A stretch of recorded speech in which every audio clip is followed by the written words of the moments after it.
Hello' everyone, মোৰ এটি অন্য ভিডিঅ'লৈ আপোনালোকক সকলোকে স্বাগতম জনাইছোঁ। ডাঙৰ ল'ৰা স্কুলত যোৱাৰ পিছত এয়া সৰু ল'ৰা ককাকে স্কুলত থ'ব গ'ল। তাৰপিছত দেউতাৰ লগৰ এটাই দৌৰি দৌৰি আহিছে, পূৰা একেলগে যাব। এয়া যোৱাৰ পিছত দেউতাই স্কুলৰ পৰা ল'ৰাক থৈ আহি এয়া মাছ বেপাৰী এটা আহিছিলে।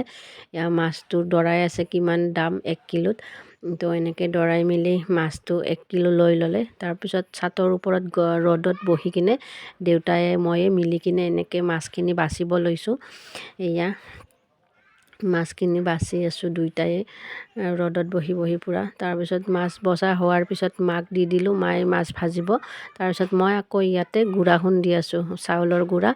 তো এনেকৈ মই গুড়া খুন্দি কিনে দি আছোঁ, মায়ে এইফালে গুড়াখিনি চালিব।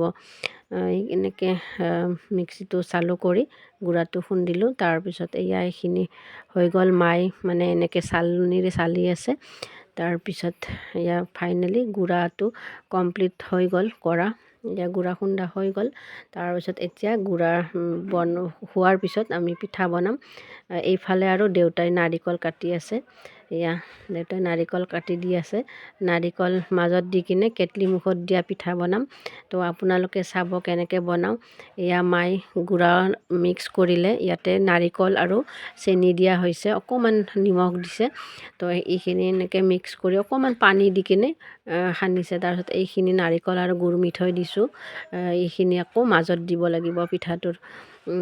তো তাৰপিছত এইখিনি ৰেডি কৰি লৈ এইফালে মাক মই ক'লোঁ, আপুনি এটা বহাই দিয়কচোন, মই হেৰি কৰি আছোঁ।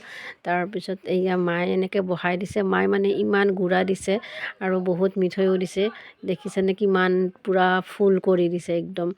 তাৰপিছত এই পিঠাটো মানে এজনে এটা খালে হৈ যাব, পেট ভৰি যাব পূৰা।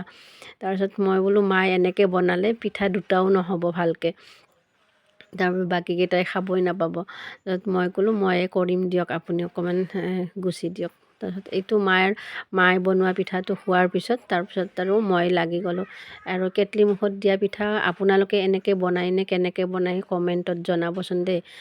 আমি হ'লে কিন্তু এনেকৈ বনাওঁ, কেতিয়াবা মই কুকাৰত দিও বনাওঁ। তাৰপিছত এয়া মই লাগি গ'লোঁ। এয়া মই কেনেকৈ দিছোঁ আপোনালোকে চাব দেই। অকণমান গুড়া দিছোঁ, তাৰপিছত ইয়াতে মাজতে অকণমান নাৰিকল গুড় মিঠৈ দি আকৌ মই গুড়া দি দিছোঁ। তাৰপিছত ওপৰৰখিনি অকণমান সমান কৰি দিব লাগে, তেতিয়া সেই পিঠাটো পূৰা ক্লিন হ'ব ন। অকণমান চিডিল হ'লেও পিঠাটো দেখাতো ভাল লাগে আৰু খায়ো ভাল লাগে। আৰু অকণমান পাতল হ'ব লাগে, তেতিয়া ভাল হয়।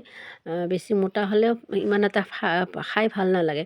তাৰপিছত মই এনেকৈ লাগি গ'লোঁ।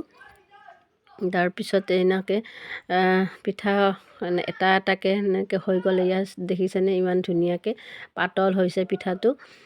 আৰু মায়ে বনোৱাটো মানে বহুত ডাঙৰ হৈছিলে। এয়া এইটো হৈ গ'ল, মই দেখাই আছোঁ আপোনাক লুকটো লাষ্টৰ কেনেকুৱা হৈছে। আপোনালোকে জনাব দে, আপোনালোকে কেনেকৈ ভাপত দিয়া পিঠা বনায়। মই এনেকৈ বনাওঁ, দেখিছেনে ইমান ধুনীয়া হৈছে। Thank U.